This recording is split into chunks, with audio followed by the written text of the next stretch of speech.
From one of the world's biggest technology companies to one that powers them, ARM. The chip maker may be relatively small, but its technology can be found in big players like Nokia smartphones. Both Apple's iPhone and its iPad carry those chips, as well as the new tablet computers from Dell, RIM and Samsung. Chief Executive Warren East has seen his company share price more than double in the last 12 months. He says ARM has a lot of influence, considering its size. We have a completely different business model. We license our technology to semiconductor companies, over 200 semiconductor companies around the world. If you want to buy an ARM chip, you have a huge choice of where you go to buy that ARM chip.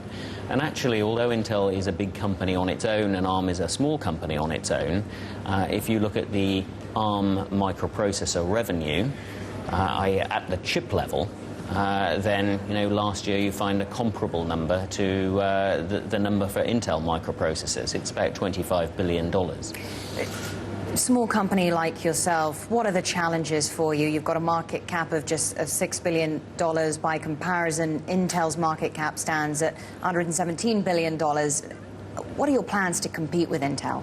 Well, it's utilizing that business model where, although, as I say, we are the small company with less than 2,000 employees and a small market cap, but actually a tremendous reach through licensing our technology. For every one ARM employee, there are 10 ARM employees in our silicon ecosystem actually working with the ARM technology. So if you like, we're more the conductor of the orchestra. And it's actually the whole orchestra that is the ARM world competing with Intel. Well, what about other types of competition? Could it become a problem for you? It's not just coming from the big names in the industry. You've also got competition from smaller semiconductor companies like Atheros and NetLogic Micro. They're also making inroads into the smartphone market, right? Yeah, but companies like Atheros are using ARM technology to do it.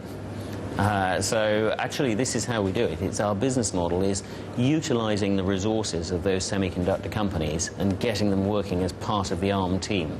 And you just recently bought an iPhone yourself. I did, yes. What took you so long?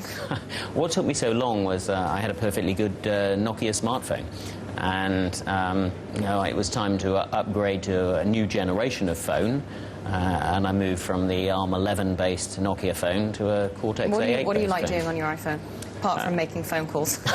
Well, the iPhone is a very good user interface. It's very good for email, very good for web browsing. And I think when it came out, it set a new standard for smartphones. And for us as a business, it's been great in stimulating the smartphone market.